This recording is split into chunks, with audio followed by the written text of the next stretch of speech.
چی؟ یعنی 1/2.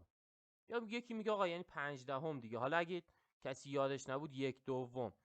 چطوری یه عدد کسری رو به اشار تبدیل کنیم؟ مخرج رو به 10 100 یا 1000 میرسونیم. این ضرب در 5 بشه میشه 10.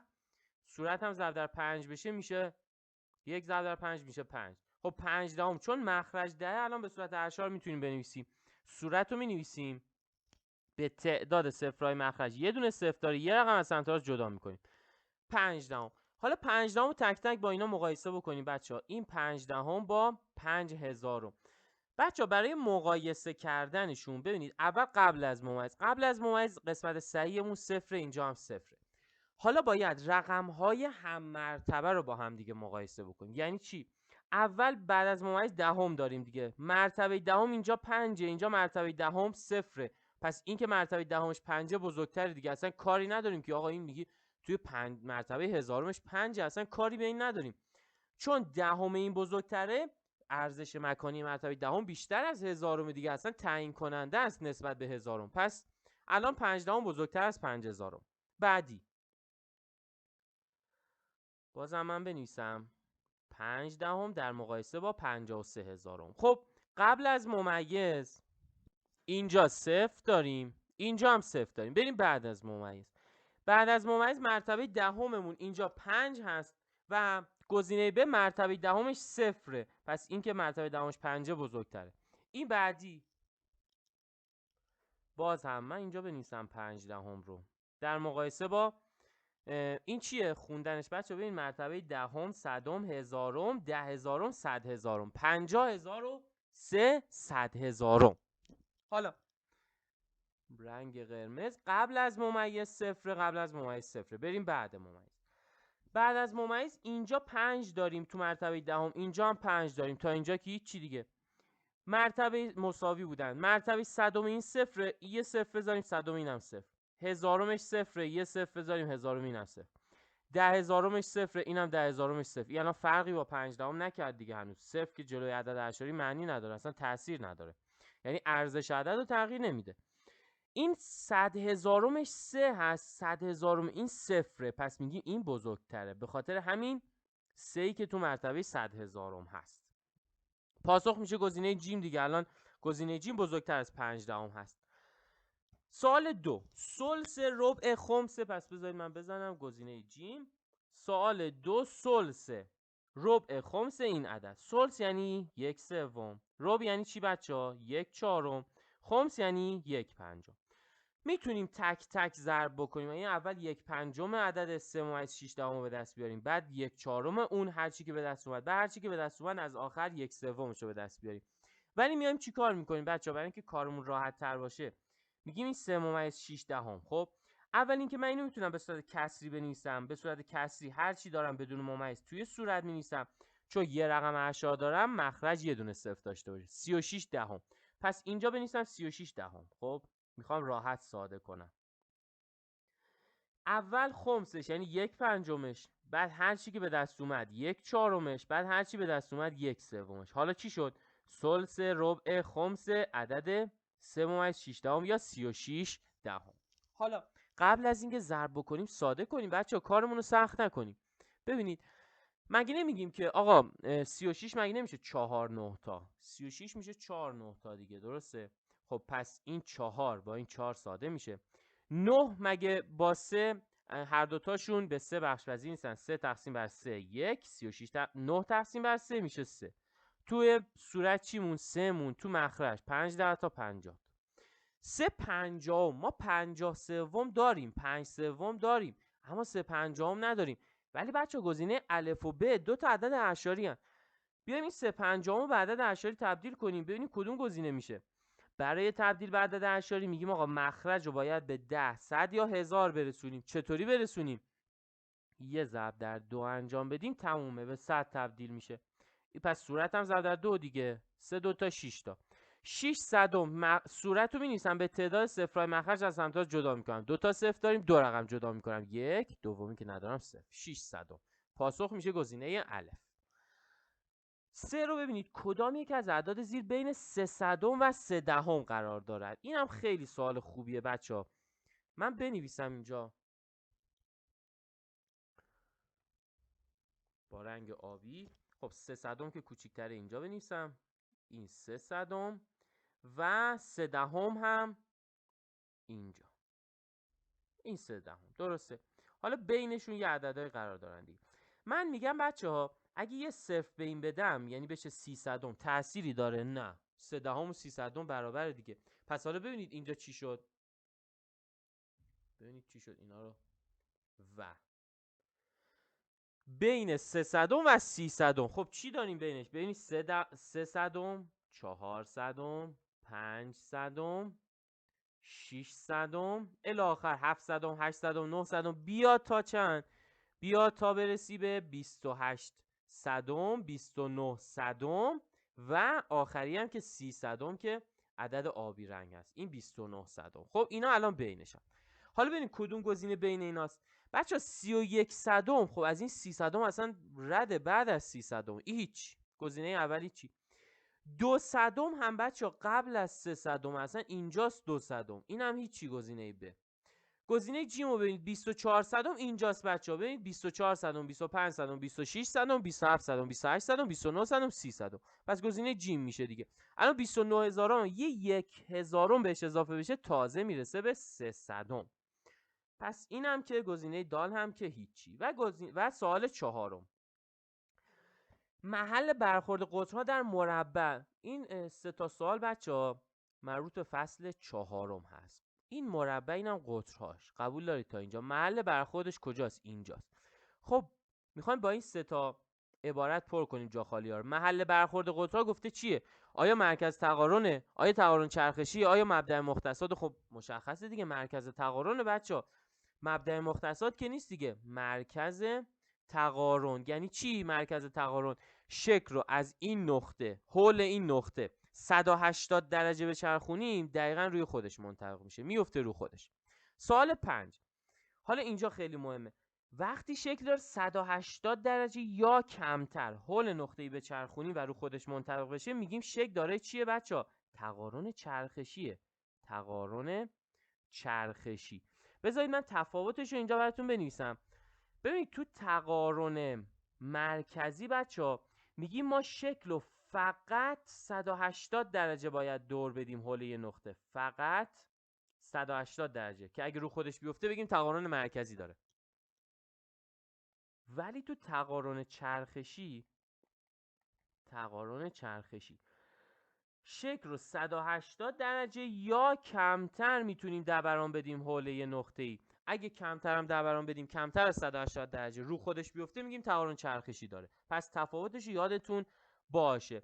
سوال 6 محل تقاطع دو محور در صفحه مختصات. خب مثلا این محور عمودی، درسته؟ این محور افقی. محل برخوردشون کجاست؟ اینجاست دیگه بچه‌ها. حالا اینجا هم که میشه مبدأ مختصات، طول و عرضش چیه؟ طولش صفر، عرضش هم صفر. پس میگیم میشه مبدأ مختصات.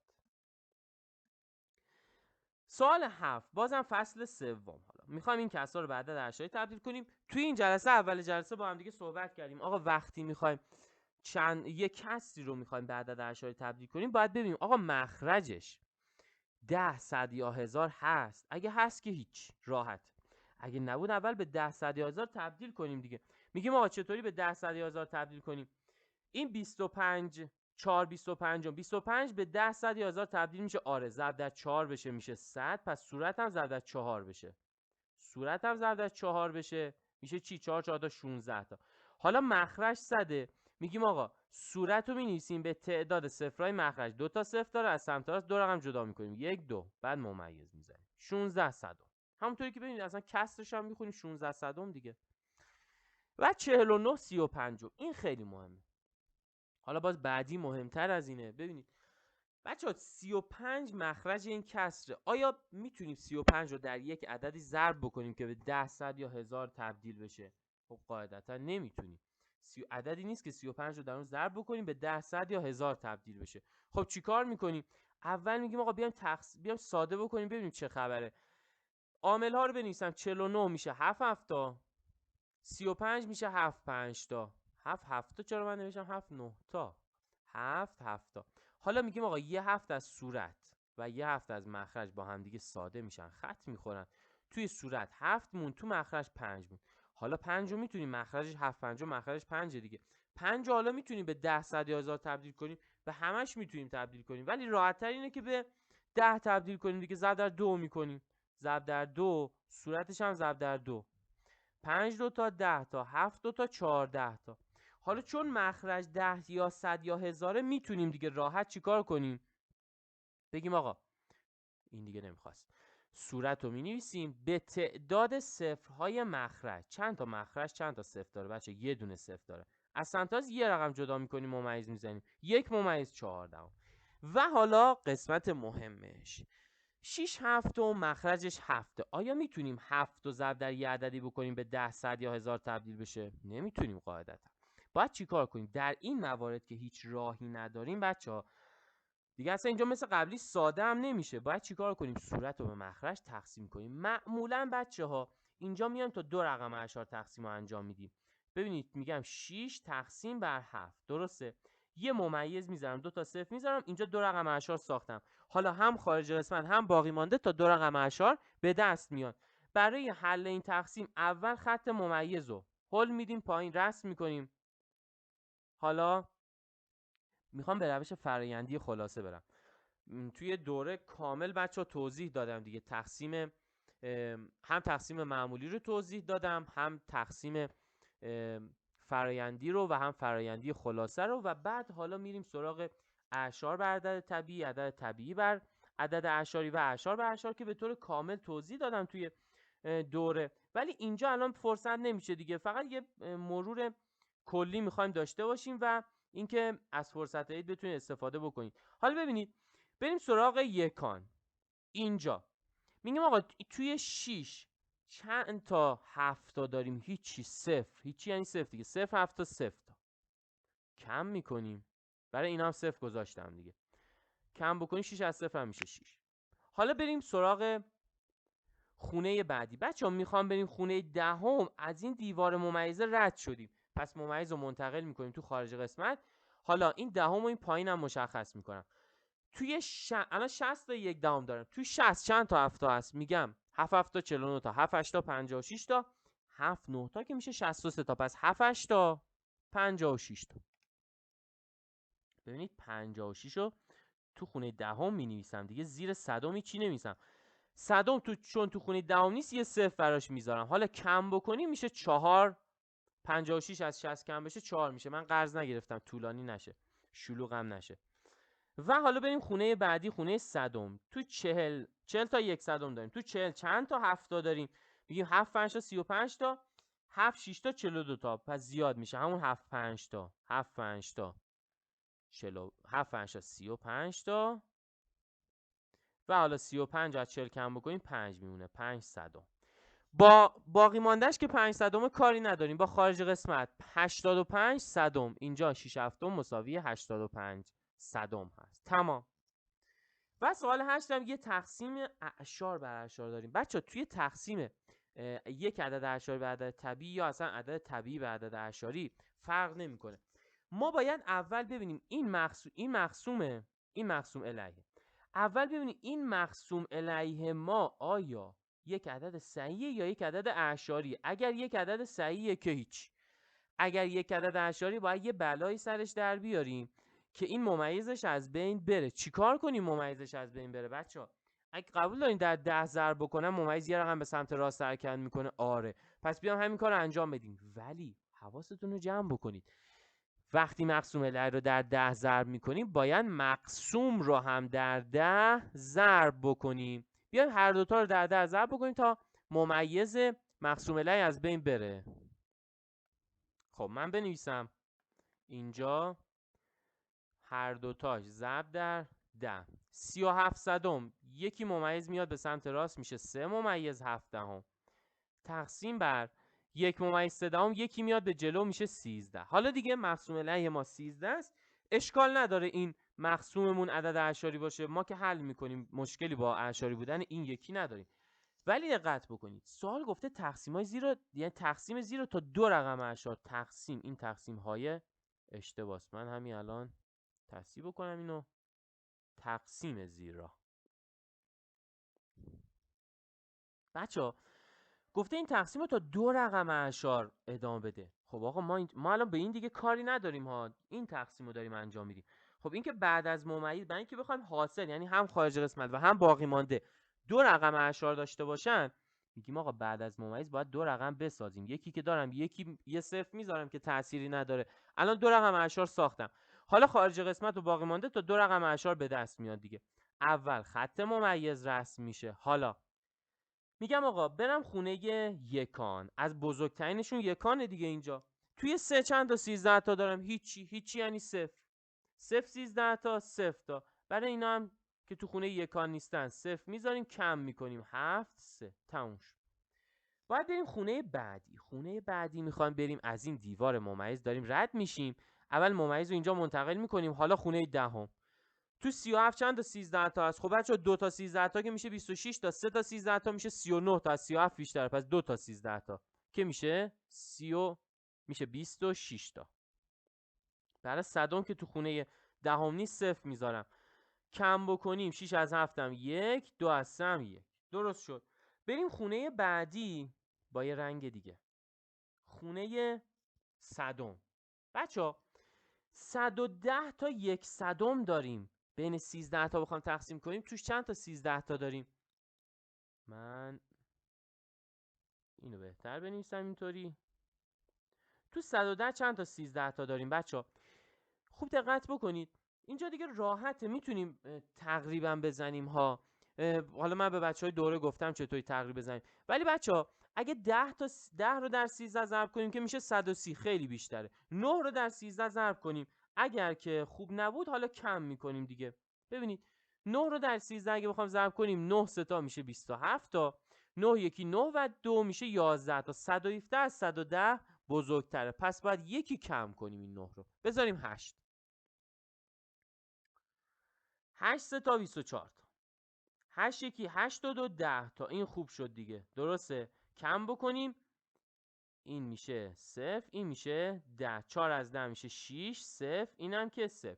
حالا بچه‌ها وقتی که ما میام مقسوم و مقسوم الهی رو در یک عددی ضرب میکنیم، این خارج قسمت که همونه، تغییر نمیکنه. یعنی خارج قسمت این تقسیم همینه، اینجا هم 28 صدمه، ولی باقی مانده در اون 10 ضرب شده. برای اینکه باقی مانده اصلی رو بنویسیم باید اینو تقسیم بر 10 بکنیم. اینجا چون ضرب در 10 شده، پایین باقی مانده رو تقسیم بر 10 میکنیم. خب تقسیم بر 10 کنیم، ممیزی که به سمت چپ میاد میشه 6000. تموم شد. اینم از باقی ماندهش.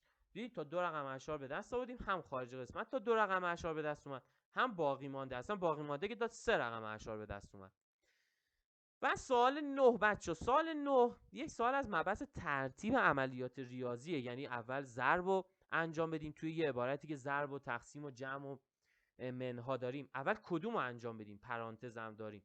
بچه ترتیبش به این صورته: اول اولویت با پرانتزه، بعد اولویت با ضرب و تقسیمه، بعد از اینا اولویت با جمع و تفریقه. حالا آقا یکی گفت جمع هم داشتیم تفریق هم داشتیم، بعد اولویت با کدوم فرق نمیکنه دیگه، از سمت چپ انجام میدیم. حالا ببینید گفتیم اول اولویت با پرانتز، فعلا به این 47 صدم کار نداریم، این پرانتز الان برامون مهمه. باز داخل پرانتز هم جمع داریم هم ضرب، پس اول ضرباشو انجام بدیم که اولویت دارن، اول اینا. خب ببینید برای اینکه بخوام ضرب بکنیم میگیم اول بدون ممیز یکی میشه 1. خب اینجا یه رقم اعشار داریم، اینجا یه رقم اعشار داریم، در مجموع 2 رقم اعشار داریم. از سمت راست 2 رقم جدا میکنم، 1 2، این که نداره 0 میذارم، 1 صدم.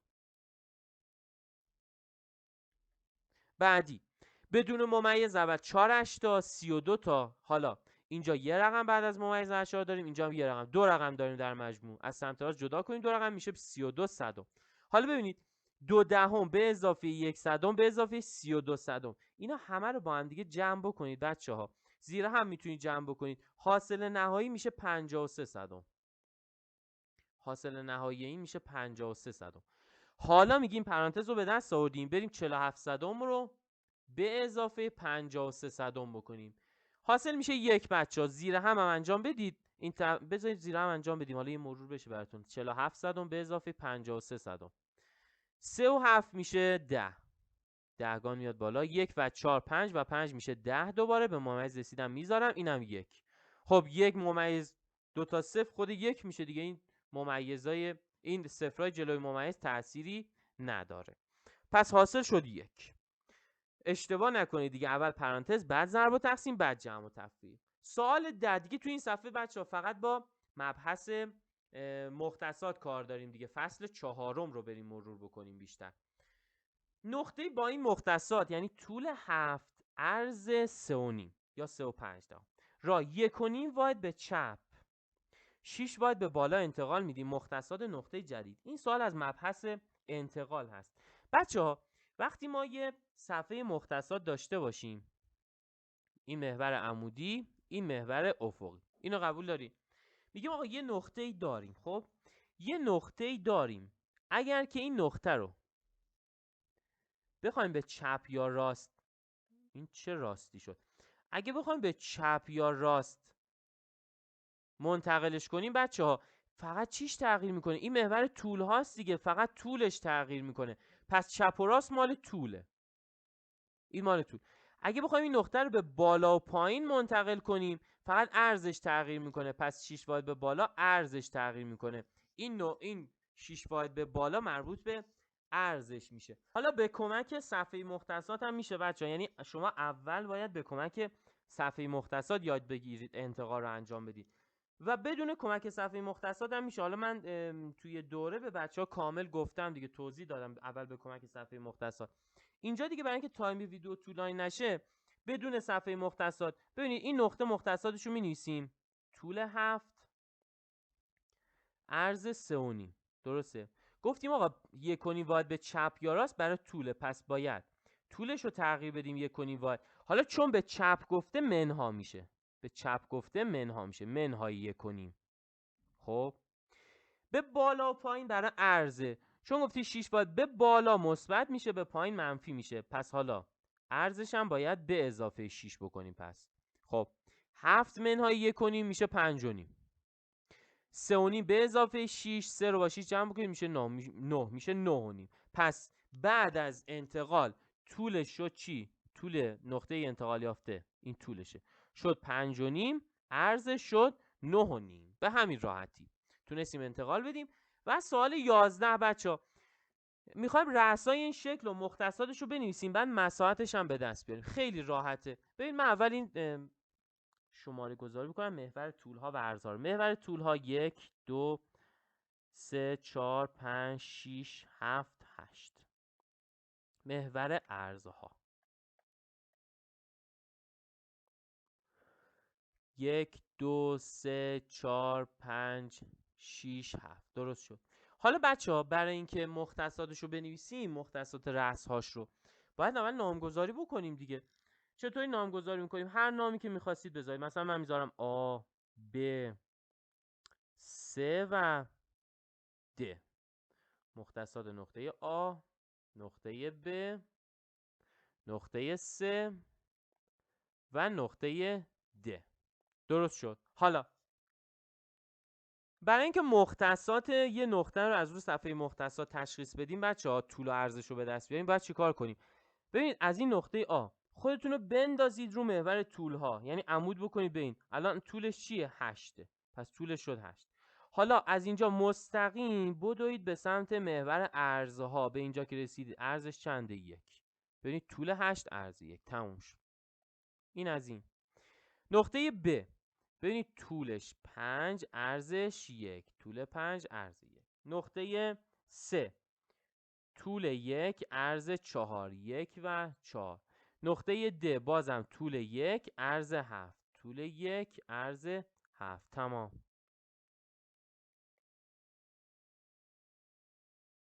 این از نوشتن مختصات رأسهاش.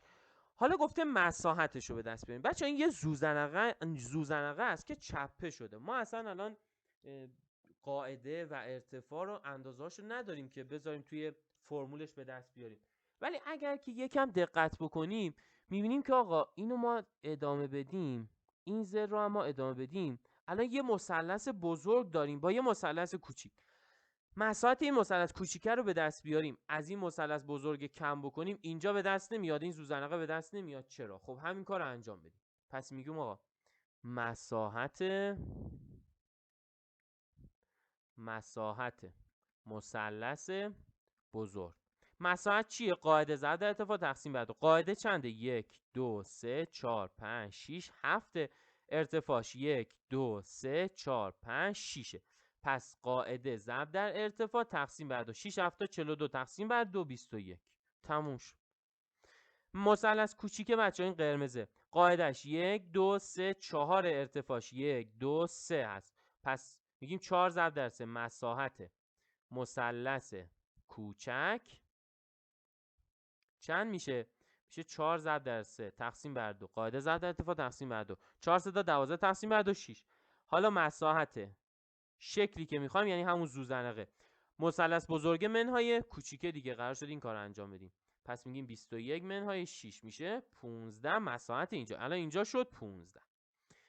این از سوال 12 و آخرین سوال از مبحث قرینه هست بچه‌ها. میخوایم چیکار کنیم؟ یه مثلثی به این رأس‌ها اول رسمش بکنیم، قرینه‌شو نسبت به این نقطه که طول 6 ارزش 5 به دست بیاریم، بعد مختصات شکل قرینه رو هم بنویسیم. اول بچه‌ها صفحه مختصات رو نامگذاری بکنیم. محور طول‌ها 1 2 3 4 5 6 7 8 9 10 11. 1 2 3 4 5 6 7 8 9. خب حالا بریم این رأس ها رو مشخص بکنیم. رأس اولی طولش 1 ارزش 1. حالا میخوایم رأس ها رو صفحه مختصات مشخص بکنیم از مبدأ مختصات، چون طول یکی به سمت راست میریم، عرض یکی به بالا میریم. میشه چی اینجا؟ طول 1 عرض 1. بعدی طول 6 عرض 1. پس 6 تا میریم به سمت راست، از 6 یکی میریم به بالا، 6 و 1 اینجا میشه. بعدی طول 3 عرض 5. ببینید 3 تا میریم به راست، 5 تا میریم به بالا، 1 2 3 4 5 اینجا میشه. درست شد. من پاک کنم. این مثلثمون، حالا این رأسای مثلث بود، با هم دیگه وصل بکنیم مثلث به دست میاد. این از مثلثی که این رأساشو به ما داده. حالا قرینه اینو نسبت به کدوم نقطه؟ نسبت به این نقطه میخوام به دست بیارم. نقطه‌ای بذارید اینو با رنگ سبز مثلا. طول 6 عرض 5. پس 6 تا بیایم به سمت راست، اینطوری میشه 6 تا به راست، 5 چون مثبت 5 تا به بالا، 1 2 3 4 5 اینجا. نسبت به این نقطه سبز رنگ میخوام قرینه بکنیم این مثلث. بچه‌ها برای اینکه قرینه بکنیم من با رنگ قرمز اول تک تک رأس ها رو نامگذاری میکنیم. ببینید رأس A B و C. خب فاصله هر رأس تا اینو به دست میاریم، همون قاعده ادامه میدیم. مثلا میگیم از A تا به نقطه سبز برسیم چقدر فاصله هست؟ میگیم آقا 1 2 3 4 تا اومدیم بالا تا به نقطه سبز رسیدیم. پس همین قاعده ادامه میدیم، 4 تا هم میریم ادامه بالاتر. این میشه قرینه A. بعد همه قرینه ها رو به هم وصل بکنیم، قرینه شکل به دست میاد. نقطه B 1 2 3 4 5 تا به راست رفتیم، 1 2 3 4 تا به بالا، پس ادامه 5 تا به راست 4 تا به بالا، 5 تا شد دیگه. آره 1 2 3 4 5 4 تا به بالا، 1 2 3 4 اینجا. این قرینه B و قرینه C. میگیم از 3 1 2 3 تا به راست اومدیم به نقطه سبز رسیدیم، پس همون قاعده ادامه میدیم، 3 تا میان به راست. این شد قرینه C. تموم شد. حالا این نقاط رو به هم دیگه وصل بکنیم، قرینه این مثلث آبی رنگ نسبت به نقطه سبز رنگ به دست میاد. ببینید به این صورت. الان این آبیه قرینه این قرمز قرینه آبی نسبت به این نقطه سبز رنگ. حالا میتونیم جداگانه هم مختصات این شکل قرینه رو بنویسیم. اینجا کنار خود این نامگذاری ها می‌نویسم. اینجا بچه‌ها طول و عرض این قرینه آ. ببینید طولش میشه چی؟ چقدر کج اومدم. طولش میشه 6، عرضش میشه 9. طولش 6 عرض 9. قرینه ب طولش چی میشه؟ طولش میشه 11، عرضش میشه 9. 11 و 9. و قرینه 3 طولش میشه 9، عرضش میشه 5. اینجا 9 و 5. تمام شد. هم شکل رو قرینه کردیم، هم مختصات رأس‌های این شکل قرینه رو نوشتیم.